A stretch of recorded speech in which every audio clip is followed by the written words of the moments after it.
ಉಪ್ಪಿನಂಗಡಿ ಹಳೆ ಗೇಟಿನ ಸುಬ್ರಹ್ಮಣ್ಯ ಗೇಟ್ ಬಳಿ ತಲವಾರು ದಾಳಿ ನಡೆಸಿದ ಪ್ರಕರಣಕ್ಕೆ ಸಂಬಂಧಪಟ್ಟಂತೆ ಮುಖಂಡರನ್ನ ಉಪ್ಪಿನಂಗಡಿ ಪೊಲೀಸರು ವಶಕ್ಕೆ ಪಡೆದ ಹಿನ್ನೆಲೆ ಅವರನ್ನ ತಕ್ಷಣ ಬಿಡುಗಡೆಗೊಳಿಸುವಂತೆ ಆಗ್ರಹಿಸಿ ಪಿಎಫ್ಐ ಕಾರ್ಯಕರ್ತರು ಪ್ರತಿಭಟನೆ ನಡೆಸಿದ್ರು. ಅದು ರಾತ್ರಿ ಹೊತ್ತಿಗೆ ತೀವ್ರಗೊಂಡಿತ್ತು. ಪೊಲೀಸರು ಲಾಠಿ ಚಾರ್ಜ್ ಮಾಡಿದ್ರು. ಬೆಳಗ್ಗಿನಿಂದ ಸಂಜೆಯವರೆಗೂ ಪ್ರತಿಭಟನಾ ಧರಣಿ ನಡೆಸಿದ್ದು, ಇದರ ಮಧ್ಯದಲ್ಲಿ ಸಂಜೆ ಸ್ಥಳೀಯ ಮಸೀದಿಯಿಂದ ಆಜಾನ್ ಕೇಳಿದೊಡನೆ ಸ್ಥಳದಲ್ಲಿ ನಮಾಜ್ ಮಾಡಲು ಕಾರ್ಯಕರ್ತರು ತಯಾರಿಯನ್ನು ನಡೆಸಿದ್ರು. ಕುಳಿತುಕೊಳ್ಳಲು ಹಾಕಿದ್ದಂತಹ ಟಾರ್ಪಾಲಿನಲ್ಲೇ ನಮಾಜ್ ಮಾಡಲು ಯತ್ನಿಸಿದ್ದು, ಇದಕ್ಕೆ ಸ್ಥಳೀಯರು ವಿರೋಧವನ್ನ ವ್ಯಕ್ತಪಡಿಸಿದ್ದಾರೆ. ಆದರೂ ಸ್ಥಳದಿಂದ ಕದಲದೆ ಪಿಎಫ್ಐ ಕಾರ್ಯಕರ್ತರು ಧರಣಿಯನ್ನ ಮುಂದುವರೆಸಿದ್ರು. ಕತ್ತಲು ಕವಿದ್ರು. ಪ್ರತಿಭಟನಾ ಧರಣಿ ಮುಂದುವರೆದಿದ್ದು, ಈ ವೇಳೆ ಪೊಲೀಸರು ಮೈಕ್ನಲ್ಲಿ ಕೂಗಿ ಜನರು ಸ್ಥಳ ಬಿಟ್ಟು ಹೋಗುವಂತೆ ಸೂಚಿಸಿದ್ರು. ಆದರೆ ಕಾರ್ಯಕರ್ತರು ಪ್ರತಿಭಟನೆ ಮುಂದುವರೆಸಿರುವಾಗಲೇ ಸ್ಥಳದಲ್ಲಿ ಬಿಗುವಿನ ವಾತಾವರಣ ನೆಲೆಸಿದ್ದಲ್ಲದೆ ಕಲ್ಲು ತೂರಾಟ ನಡೆದಿದೆ. ಎರಡು ಗುಂಪುಗಳ ನಡುವೆ ಕಲ್ಲು ತೂರಾಟ ನಡೆದಿದ್ದು, ಗುಂಪನ್ನ ಚದುರಿಸಲು ಪೊಲೀಸರು ಲಾಠಿ ಚಾರ್ಜ್ ಮಾಡಿದ್ದಾರೆ. ಕಲ್ಲು ತೂರಿ ಬರ್ತಾ ಇದ್ದಾಗಲೇ ಪೊಲೀಸರು ಸಿಕ್ಕಲ್ಲಿ ಲಾಠಿ ಚಾರ್ಜ್ ನಡೆಸುತ್ತಾ ಜನರನ್ನ ಬೆನ್ನಟ್ಟಿದ್ದಾರೆ. ಈ ವೇಳೆ ಉದ್ರಿಕ್ತರು ದಿಕ್ಕಾಪಾಲಾಗಿ ಓಡಿದ್ದು, ಕತ್ತಲಲ್ಲಿ ಕಲ್ಲಿನೇಟು ಬಿದ್ದು ಗಾಯಗೊಂಡಿದ್ದಾರೆ. ಹಲವರು ಕಲ್ಲು ತೂರಾಟದಿಂದ ಗಾಯಗೊಂಡಿದ್ದಾರೆ. ಅಲ್ಲದೆ ಪೊಲೀಸರು ಕೂಡ ಕಲ್ಲಿನೇಟು ಬಿದ್ದು ಗಾಯಗೊಂಡಿದ್ದಾರೆ. ಉಪ್ಪಿನಂಗಡಿ ಠಾಣೆ ವ್ಯಾಪ್ತಿಯಲ್ಲಿ 144 ಜಾರಿ ಮಾಡಲಾಗಿದೆ. ಸ್ಥಳದಲ್ಲಿ ಹೆಚ್ಚುವರಿ ಪೊಲೀಸರನ್ನ ನಿಯೋಜನೆ ಮಾಡಲಾಗಿದೆ. ಎರಡು ಕಡೆಗಳಿಂದ ಸೇರಿದಂತ ಗುಂಪನ್ನ ಕೂಡಲೇ ಚದುರಿಸುವಂತೆ ಪೊಲೀಸರು ಹಲವು ಬಾರಿ ತಿಳಿ ಹೇಳಿದ್ದಾರೆ. ಬಂಟ್ವಾಳ ಸರ್ಕಲ್ ಇನ್ಸ್ಪೆಕ್ಟರ್ ನಾಗರಾಜ್ ಕೂಡ ಸ್ಥಳಕ್ಕೆ ಆಗಮಿಸಿ ಜನರನ್ನ ಚದುರುವಂತೆ ಮನವಿ ಮಾಡಿದ್ದಾರೆ. ನಮಗೆ ಲಾಠಿ ಪಿಸ್ತೂಲು ಯಾಕೆ ಕೊಟ್ಟಿದ್ದಾರೆ? ಈ ಪಿಸ್ತೂಲಿಗೆ ಕಮ್ಯುನಿಟಿ ಇಲ್ಲ, ಎಲ್ಲದಕ್ಕೂ ಒಂದು ಮಿತಿ ಇದೆ. ಒಳ್ಳೆಯ ರೀತಿಯಲ್ಲಿ ಮನೆಗೆ ಹೋಗಿ ಅಂತ ಬುದ್ಧಿ ಹೇಳಿದ ಪ್ರಸಂಗವೂ ನಡೆದಿದೆ. ಮಾತಾಡಿ ಅಂತ ಕೊಟ್ಟಿದ್ದೀವಿ, ಅರ್ಥ ಆಯ್ತಲ್ಲ. ನಾವು ಎಲ್ರಿಗೂ ಏಕಾಏಕಿ ನಾವು ಇದು ಮಾಡಬೇಕು. ನಾವೇನು ಹೊರಗಡೆ ಬಂದ ನಿಮ್ಮ ಸಮಾಜದಲ್ಲಿ ಅಲ್ಲಿಂದ ಬಂದವರು ನಾವು ಹೇಳಿ ಹೇಳಿ ಹೇಳಿ ಹೇಳಿ ನೋಡ್ತೀವಿ. ನೀವು ಕೇಳಲಿಲ್ಲ. ನಮಗೆ ಲಾಠಿ ಹಾಕೊಟ್ರೆ ಪಿಸ್ತೂಲ್ ಹಾಕಿ ಕೊಟ್ಟಿದ್ದಾರೆ. ಯಾಕೆ ಕೊಟ್ಟಿದ್ದಾರೆ? ಈ ಪಿಸ್ತೂಲ್ಗೆ ಕಮ್ಯುನಿಟಿ ಇಲ್ಲ. ಯಾರು ಅನ್ಲಾಫುಲ್ ಅಸೆಂಬ್ಲಿ ಸೇರ್ತಾರೆ ಅವ್ರ ಮೇಲೆ ಪ್ರಯೋಗ ಆಗ್ತದೆ. ನೀವು ಯಾಕೆ ಪೊಲೀಸ್ ಆಫೀಸರ್ ಹೇಳುವಾಗ ಸುಮ್ಮನೆ ನಿಂತಿರ್ತೀರಿ? ಟಚ್ ಮಾಡಿ ನೋಡೋಣ, ಆಗುತ್ತಾ? ಆಗಲ್ಲ. ಯಾಕೆ ಅಂತಂದ್ರೆ ನಾವು ಬೇಕಾದ್ರೆ ಕಮ್ಮಿ ಇರ್ಬೋದು. ಬಾಂಧಿವೆ 5,000 ಪೊಲೀಸ್ ಬರ್ತಿದೆ, ಯಾಕೆ ಬೇಕಿಲ್ಲ?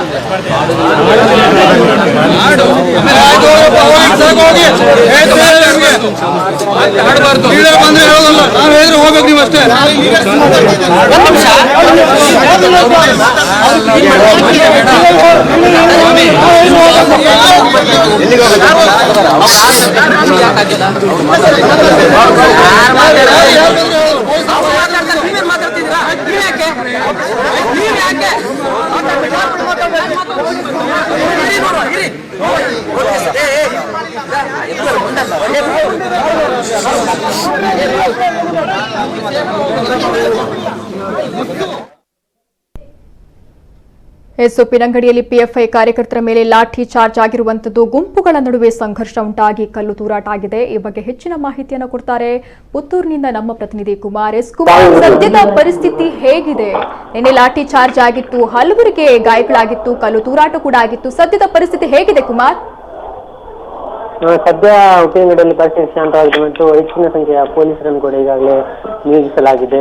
ಘಟನೆಗೆ ಸಂಬಂಧಿಸಿದಂತೆ ಇದೀಗ 10 ಜನ ಪಿಎಫ್ಐ ಕಾರ್ಯಕರ್ತರು ಹಾಗೂ 4 ಮಂದಿ ಪೊಲೀಸರಿಗೆ ಗಾಯಗಳಾಗಿದ್ದು, ಪೊಲೀಸರು ಇದೀಗ ಪುತ್ತೂರು ಗವರ್ನಮೆಂಟ್ ಹಾಸ್ಪಿಟಲ್ ಅಲ್ಲಿ ಅಡ್ಮಿಟ್ ಆಗಿದ್ದಾರೆ ಮತ್ತು ಇನ್ನೊಬ್ರು ಬಿಎಸ್ಐ ಮಂಗಳೂರು ಖಾಸಗಿ ಆಸ್ಪತ್ರೆಗೆ ದಾಖಲಾಗಿದ್ದಾರೆ.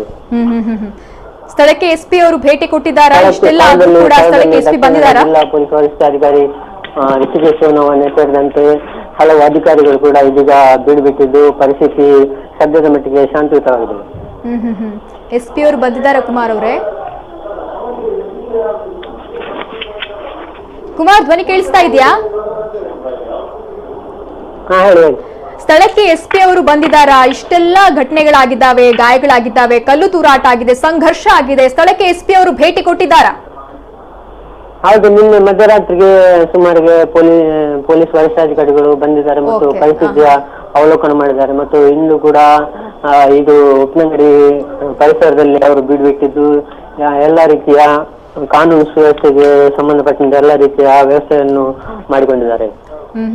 ಇನ್ನು ಪಿಎಫ್ಐ ಇವತ್ತು ಅಥವಾ ನಾಳೆ ಉಪ್ಪಿನಂಗಡಿ ಬಂದ್ಗೆ ಕರೆಯನ್ನ ಕೊಟ್ಟಿದೆ ಅನ್ನುವಂತ ಮಾಹಿತಿ ಸಿಗ್ತಾ ಇದೆ, ಇದು ನಿಜಾನಾ? ಹೌದು, ಎಲ್ಲ ತಾಲೂಕು ಕೇಂದ್ರಗಳಲ್ಲಿ PFI ಸಂಘಟನೆ ಈ ಒಂದು ಘಟನೆಗೆ ವಿರೋಧ ವ್ಯಕ್ತಪಡಿಸಿ ಪ್ರತಿಭಟನೆ ಮಾಡುವಂತ ಸಾಧ್ಯತೆ ಇದೆ. ಆದರೆ ಈ ಬಗ್ಗೆ ಸ್ಪಷ್ಟವಾದ ಮಾಹಿತಿಯನ್ನು ಸಂಘಟನೆಗಳು ಈಗವರೆಗೆ ನೀಡಿಲ್ಲ. ಮುಂದಿನ ಬೆಳವಣಿಗೆಯನ್ನು ಕಾದು ನೋಡಬೇಕಿದೆ. ಇನ್ನು ಬಂದ್ಗೆ ಕರೆ ಕೊಟ್ಟರು ಕೂಡ ಬಂದ್ ಸಕ್ಸಸ್ ಆಗುತ್ತೆ ಅಂದ್ರೆ ಈ ವಿಚಾರಕ್ಕೆಲ್ಲ ಬಂದ್ ಮಾಡ್ಬೇಕಾಗತ್ತಾ? ಇವರಾಗೆ ಇಳಿದುಕೊಂಡಿರುವಂತ ಸಮಸ್ಯೆಗೆ ಬಂದ್ಗೆ ಕರೆ ಕೊಡೋದು ಎಷ್ಟರ ಮಟ್ಟಿಗೆ ಸರಿ ಅಂತ?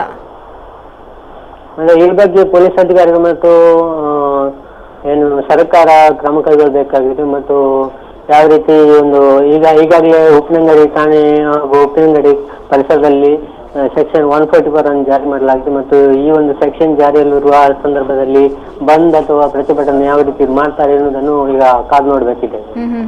ಪೊಲೀಸರು ಕೂಡ ಗಾಯಗೊಂಡಿದ್ದಾರೆ ಅನ್ನುವಂತ ಮಾಹಿತಿ ಸಿಗ್ತಾ ಇದೆ. ಅವರು ಕೂಡ ಚಿಕಿತ್ಸೆಯನ್ನ ಪಡಿತಾ ಇದ್ದಾರಾ? ಹೌದು, ಪುತ್ತೂರು ಸರ್ಕಾರಿ ಆಸ್ಪತ್ರೆಯಲ್ಲಿ ಎಲ್ಲ ಪೊಲೀಸರು, ಗಾಯಗೊಂಡ ಪೊಲೀಸರು ಚಿಕಿತ್ಸೆ ಪಡೆದಿದ್ದಾರೆ ಮತ್ತು ಅವರ ಆರೋಗ್ಯದಲ್ಲಿ ಈಗ ಚೇತರಿಕೆ ಕಂಡು ಬಂದಿದೆ. ಎಸ್, ಧನ್ಯವಾದಗಳು ಕುಮಾರ್.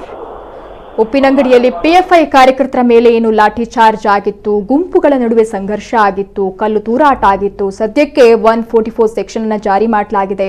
ಯಾರೆಲ್ಲ ಗಾಯಗೊಂಡಿದ್ದಾರೆ ಅವರನ್ನ ಸ್ಥಳೀಯ ಆಸ್ಪತ್ರೆಗೆ ದಾಖಲು ಮಾಡಲಾಗಿದೆ. ಸ್ಥಳಕ್ಕೆ SP ಅವರು ಭೇಟಿ ಕೊಟ್ಟಿದ್ದಾರೆ. ಇನ್ನು ಬಂದ್ ಬಗ್ಗೆ ಸದ್ಯ ಯಾವುದೇ ರೀತಿ ಕ್ಲಾರಿಟಿ ಇಲ್ಲ. ಪ್ರತಿಭಟನೆಯನ್ನು ನಡೆಸುವಂತ ಸಾಧ್ಯತೆಗಳಿದ್ದಾವೆ ಅನ್ನುವಂತ ಮಾಹಿತಿಯನ್ನ ಕುಮಾರ್ ಅವರು ನೀಡಿದರು.